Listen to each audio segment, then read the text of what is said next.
தங்கராஜ், ரேவதி 2 பேருமே சேர்ந்து கார்ல வராங்க. வரம்போது தங்கராஜ் கேட்குறாரு, "எதுக்காக அப்படி சிரிச்சுட்டு இருந்த? என்னால தாங்கவே முடியல. என்ன அப்படி ஜோக் நடந்தது சொல்லு" அப்படின்னு கேட்குறாரு. அதுவாங்க, ஒண்ணும் இல்ல. ஒரு 3 எறும்பு பின்னாடி போயிட்டே இருந்ததாம். ஒண்ணு பின்னாடி ஒண்ணு சுத்திக்கிட்டே இருந்ததாம். ஃபர்ஸ்ட்டு எறும்பு போதான். பின்னாடி எத்தனை எறும்பு வருதுன்னு கேட்டுதான் 2ன்னு சொல்லிச்சாம். 2வது எறும்பு கேட்டுச்சாம் 1ன்னு. 3வது எறும்பும் 1ன்னு சொல்லிச்சாம். அது எப்படிங்க? அப்படின்னு ரேவதி கேட்குறாங்க. தெரியலையே எனக்கு அப்படின்னு தங்கராஜ் சொல்றாரு. அதுவா பொய் சொல்லுச்சாம் அப்படின்னு சொல்லிட்டு பயங்கரமா ரேவதி சிரிக்கிறாங்க. இது ஒரு கதை, இது ஒரு ஜோக்கு. இதுக்கு நீ அப்படி வீட்ல எல்லார் கூடயும் சேர்ந்து சிரிச்சிட்டு இருக்கியா? அப்படின்னு தங்கராஜுக்கு கோவமா வருது. என்னங்க, சாதாரணமா தாங்க நான் சிரிச்சிட்டு இருந்தேன். நீ திமிர் பிடிச்சவ. நீ வேணும்னு தான் இதெல்லாம் பண்ணிட்டு இருக்க.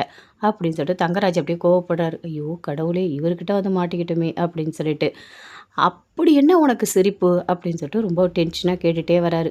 இவர கல்யாணம் பண்ணதுக்கு சும்மாவே இருந்திருக்கலாம் போலக்குது. மனுஷனா இவரு ஒரு நிமிஷம் கூட பொண்டாட்டி சந்தோஷமா இருக்கக்கூடாதுன்னு நெனைக்கிறாரு. எங்க அம்மா வீட்டுக்கு போனாலே வயிறெல்லாம் எரியுது. இப்படி ஒரு மனுஷனா? ஐயோ கடவுளே! இவரு கூடவும் சேர்ந்து நான் கல்யாணம் பண்ணி 2 குழந்தைய பெத்து வாழ்ந்துட்டுருக்கேன். நான் யார்கிட்ட போய் சொல்றது? அப்படின்னு டென்ஷனா நெனைக்கிறாங்க. அப்படி தங்கராஜ் யோசிக்கிறாரு. என்ன மனசுக்குள்ளேயே என்ன திட்டிட்டு இருக்கியா? அப்படின்னு சொல்லிட்டு, ஐய்யய்யோ! நான் ஏங்க உங்கள திட்டப் போறேன்? அதெல்லாம் ஒண்ணும் இல்லங்க. நான் சும்மா தாங்க சிரிச்சுட்டு இருந்தேன் அப்படின்னு சொல்றாங்க. சரி, சரி வா போலாம் அப்படின்னு சொல்லிட்டு 2 பேருமே சேர்ந்து அப்படியே டென்ஷனா வீட்டுக்கு போறாங்க. மலரோட மாமியார் அப்படியே வீட்டாண்ட உட்காந்துட்டு இருக்காங்க. அங்கேருந்து அப்படியே வராங்க மதி. ஏதாவது வேலை செய்யணுமா? ஏதாவது பண்ணணுமான்னு கேட்குறாங்க. ஆனா அவங்க மாமியார் மரியாதை குடுக்கவே இல்ல. எதுவுமே பேசவே இல்ல. அமைதியா உட்காந்துட்டு இருக்காங்க. ஒரு புருஷன் டீ குடிச்சிட்டு டம்ளரை வச்சுட்டு போயிருக்கான். இத்தனை வாட்டி நடக்கிறான் நடையா. ஆனா அந்த டம்ளர் எடுத்து போட மாட்றா அப்படின்னு அவங்க மாமியார் அப்படின்னு நினைச்சிட்டு இருக்காங்க. அங்கேருந்து வராங்க மலர். என்ன இது சுரேஷ் டீ குடிச்சிட்டு டம்ளர் அப்படியே வச்சுட்டு போயிட்டானா? நான் எடுத்து போடுறேன் அப்படின்னு. ஏய் மலர் எடுக்காத நீ அமைதியா இரு அப்படின்னு அவங்க மாமியார் சொல்றாங்க. ஏன் அத்தை நான் எடுக்கிறேன் அப்படின்னு சொல்றாங்க. இங்க பாரு மதி தான் எடுக்கணும். அவங்க வீட்டுக்காரர் தானே குடிச்சாரு அப்படின்னு சொல்றாங்க. எதுக்காக நான் எடுக்கணும்? அவரு டீ குடிச்சிட்டு வச்சுட்டு போனா நான் எடுக்கணுமா என்ன? அப்படின்னு கேட்குறாங்க. ஆமா உன் புருஷன் தானே. என்ன என் புருஷன்? அவர் வேலையை அவர் தான் செய்யணும். என்ன என்னாலாம் செய்ய முடியாது. உங்க வீட்ல உன்னை ஒழுங்காவே வளர்க்கல. பெரியவங்கள எகுத்து எகுத்து பேசுறதுக்கு கற்றுக் கொடுத்துருக்காங்க அப்படின்னு உங்க மாமியார் சொல்றாங்க. யார் சொன்னா எங்க வீட்ல சரியா வளர்க்கலன்னு சொல்லிட்டு? எங்க வீட்ல நல்லா தான் வளர்த்துருக்காங்க என்ன. நல்லது கெட்டதெல்லாம் சொல்லி கொடுத்து தான் வளர்த்துருக்காங்க அப்படின்னு சொல்றாங்க மதி. என்ன எகுத்து எகுத்து பேசிட்டு இருக்க? உன்னை போய் கல்யாணம் பண்ணும் பாரு. எங்க மாப்பிள்ளை சொன்னாருன்ற ஒரே காரணத்துக்காக உன்னை பிடிச்சி கல்யாணம் பண்ணி வச்சோம் அப்படின்னு சொல்றாங்க. நான் மட்டும் என்ன எனக்கு பிடிச்சா கல்யாணம் பண்ணிக்கிட்டேன். என்னையன்னா கட்டாயப்படுத்தி உட்கார வச்சாங்க அப்படின்னு சொல்லிட்டு மதி சொல்றாங்க. யாராவது நல்ல பொண்ணு எதுன்னு பார்த்து விசாரிச்சு கல்யாணம் பண்ணி வச்சிருந்தா இவ்வளோ பெரிய பிரச்சனை வந்திருக்காது அப்படின்னு சொல்றாங்க. அப்படியே மதிக்கு கோவமா வருது. அமைதியா இருக்காங்க. இங்க பாரு நீ பண்ணுறது தான் தப்பு அப்படின்னு சொல்கிறாங்க. யார் சொன்னா? நான்லாம் எந்த தப்பும் பண்ணலை. நீங்கள் தான் உங்கள் பிள்ளைய ஒழுங்காகவே வளர்க்கலை. என்ன பண்ணி வச்சுருக்கீங்க?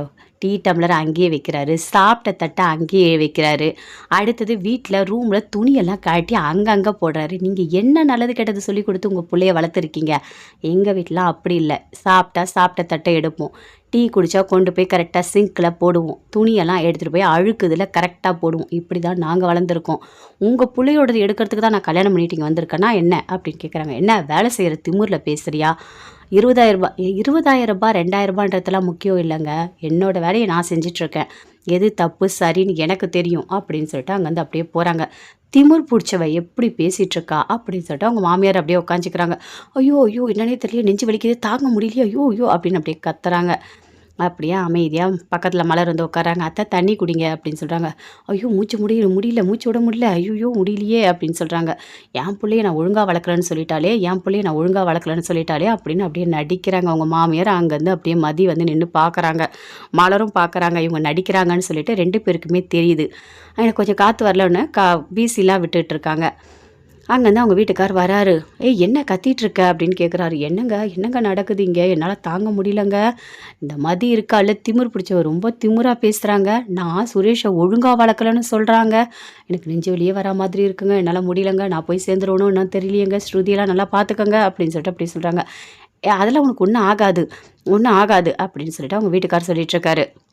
என்னங்க நீங்கள் இப்போவே ஃபோனை போடுங்க, சுரேஷை வர சொல்லுங்கள், சுரேஷ்கிட்ட நான் பேசுனேங்க, நீங்கள் சுரேஷை வர சொல்லுங்க அப்படின்னு சொல்கிறாங்க. சுரேஷுக்கு தானே இரு நான் ஃபோனை பண்ணுறேன் அப்படின்னு சொல்லிட்டு அவங்க அப்பா ஃபோன் பண்ணுறாரு. சுரேஷ் வந்து போலீஸ் ஸ்டேஷனில் இருக்காரு. அங்கே யாரோ ஒருத்தவங்க உங்கள் பையனை விடுங்க அப்படின்னு சொல்லிட்டு இருக்காங்க. அதெல்லாம் விட முடியாது, நாங்கள் கேஸ்லாம் போட்டுட்டோம், எஃப்ஐஆர்லாம் போட்டுட்டோம், எங்களால் ஒன்றும் பண்ண முடியாதுன்னு சுரேஷ் அப்படியே டென்ஷனாக ஒருத்தவங்க பேசிகிட்டு இருக்காரு. அந்த நேரத்துக்கு அவங்க அப்பா ஃபோன் பண்ணுறாரு, அட்டன் பண்ணி பேசுகிறாரு. சொல்லுங்கப்பா என்ன அப்படின்னு கேட்குறாரு. சுரேஷ், என்னடா பொண்டாட்டி கட்டி வச்சிருக்க, பொண்டாட்டியா அது, ஐயோயோ இங்கே ரொம்ப பிரச்சனை பண்ணிகிட்டு இருக்கு, நீ உடனே வீட்டுக்கு வா அப்படின்னு சொல்கிறாரு. நான் உடனே வர முடியாதுப்பா, இங்கே கொஞ்சம் வேலை இருக்குது, நான் போலீஸ் ஸ்டேஷனில் இருக்கேன் அப்படின்னு சுரேஷ் சொல்கிறாரு.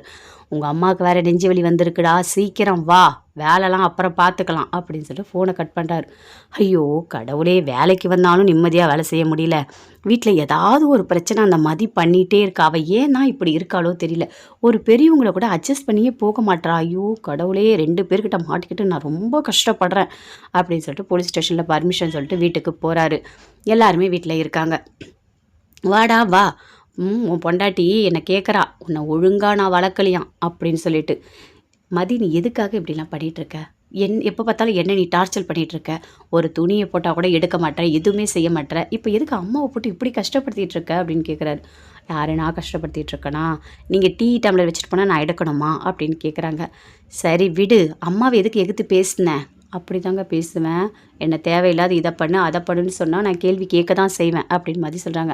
என்ன உனக்கு திமிரான பேச்சு, ஏய் இவளாம் வேலைக்கு ஆக மாட்டாடா, இவளாம் குடும்பத்துக்கு சரிப்பட்டே வரமாட்டா, இவ எகுத்து எகுத்து எகுத்து பேசுகிறா, எனக்கு நெஞ்சு வலியே வந்துடுச்சுடா, முடியலடா சுரேஷ், என்னால் முடியலடா, நான் ரொம்ப நாள் உயிரோடு இருப்பேனா எனக்கு தெரியலடா, உன்னை ஒழுங்காக வளர்க்கலன்னு சொல்லிட்டாடா, என்னால் தாங்க முடியலடா அப்படின்னு சொல்லிட்டு அப்படியே நடிச்சிட்ருக்காங்க. சுரேஷ்க்கு இன்னும் அப்படியே கோபம் வருது அதிகமாக. மதி, நீ இப்போ எதுவும் பேச வேணாம், உள்ளே போ அப்படின்னு மலர் சொல்கிறாங்க. அவ ஏன் உள்ளே போகணும் அப்படின்னு அவங்க மாமியார் கேட்குறாங்க. விடுங்க அதெல்லாம் ஒன்றும் இல்லை அப்படின்னு சொல்கிறாங்க. அதெல்லாம் முடியாது அப்படின்னு சொல்கிறாங்க. உடனே சுரேஷுக்கு கோவம் வருது. சரி நீ போ, அம்மா கிட்ட போய் மன்னிப்பு கேளு போ அப்படின்னு சொல்கிறாரு. நான் ஏன் மன்னிப்பு கேட்கணும், என்னெல்லாம் மன்னிப்பு கேட்க முடியாது, நான் எந்த தப்பும் பண்ணலை, என்ன எதுக்கு மன்னிப்புலாம் கேட்க சொல்கிறீங்க அப்படின்னு மதிக்கு கோவமாக வருது. மன்னிப்பு கேட்க முடியாதா, அப்போ இனிமேல் நீ இந்த வீட்டில் இருக்க தேவையில்ல, கிளம்பு, உங்கள் அம்மா வீட்டுக்கே கிளம்பு போ அப்படின்னு சொல்லிட்டு சுரேஷ் சொல்கிறார். இப்போ என்ன, எங்கள் அம்மா வீட்டுக்கு போகணும் அவ்வளோதானே, நானே போகிறேன் அப்படின்னு சொல்கிறாங்க. ஐயோ மதி, அமைதியாக இரு, எதுவும் பேசாத, வீட்டுக்குள்ளே போ அப்படின்னு சொல்கிறாங்க மலர். அக்கா, உங்களை மாதிரிலாம் என்னால் பொறுமையாலாம் இந்த வீட்டில் இருக்க முடியாது, இவங்க போடுற ஆர்டருக்கெலாம் நான் வந்து வேலை செய்ய முடியாது, இங்கே வந்து மருமகளாக நினைக்கிறதில்ல, இந்த வீட்டோட வேலைக்காரியாக தான் நடத்திட்டுருக்காங்க, என்னாலாம் இங்கே இருக்க முடியாது, நான் போகிறேன் அப்படின்னு சொல்லிட்டு அங்கே வந்து போகிறாங்க. சுரேஷ், போய் கூப்பிடு சுரேஷ், ஏன் சுரேஷ் இப்படிலாம் பண்ணிகிட்டு இருக்க அப்படின்னு மலர் சொல்கிறாங்க. போனா போகட்டும் அண்ணி, அதெல்லாம் தேவையே கிடையாது, வீட்டில் நிம்மதின்றதே கிடையாது, எப்போ பார்த்தாலும் ஏதாவது ஒரு கம்ப்ளைண்ட் வந்துக்கிட்டே இருக்குது, எது பண்ணாலும் மதி மதி மதி, அவள் அப்படி என்ன தான் பண்ணுவாளோ தெரியல, என்னால் வேலை கூட ஒழுங்காக செய்ய முடியல, அங்கேருந்து இதை பாருங்க ஓடி வரேன் அப்படின்னு சொல்லிட்டு சுரேஷ் சொல்கிறாரு. இது தாண்டா கரெக்டு, இனிமேல் அவள் இங்கே இருக்கவே கூடாது, அவள் தேவையே இல்லை, அவள் ரொம்ப டார்ச்சர் பண்ணிகிட்ருக்கா, சரிடா எனக்கு நெஞ்சு வலி கொஞ்சம் பரவாயில்லையா இருக்குது, நான் உள்ளே போய் படுக்கிறேன் அப்படின்னு சொல்லிட்டு அவங்க அம்மா உள்ளே போகிறாங்க. அவங்க அப்பாவும் அப்படியே போய்ட்றாரு. ஐயோ கடவுளே, ஒரு வழியாக மதியை எல்லாரும் சேர்ந்து வீட்டுக்கு அனுப்பி வச்சுட்டாங்க. இந்த வேலை தான் இவங்களுக்கு பெரிய வேலையே, ஏன்னா 2 பேர் சேர்த்து இவ்வளோ மோசமாக இருக்காங்களோ தெரியல அப்படின்னு சொல்லிட்டு மலர் டென்ஷனாக அப்படியே சமையல் ரூமுக்கு போகிறாங்க. சுரேஷ் அப்படியே யோசிக்கிறாரு, வேலைக்கு வேற போகணும் அப்படின்னு சொல்லிட்டு, சரி வேலைக்கே போகலாம் அப்படின்னு சொல்லிட்டு அவர் ஒரு பக்கம் போகிறாரு. அங்கேருந்து அப்படியே மதி வீட்டுக்கு போகிறாங்க. வாம்மா உள்ளே வா அப்படின்னு சொல்லிட்டு அவங்க அம்மா கூப்பிடுறாங்க. என்னம்மா நீ மட்டும் தனியாக வந்திருக்கா, மாப்பிள்ளை அவங்க கூட வரலையா அப்படின்னு சொல்லிட்டு. அவர்லாம் ஒன்றும் வரல, நான் மட்டும்தான் வந்திருக்கேன் அப்படின்னு கோவமாக ரூம்குள்ளே போகிறாங்க.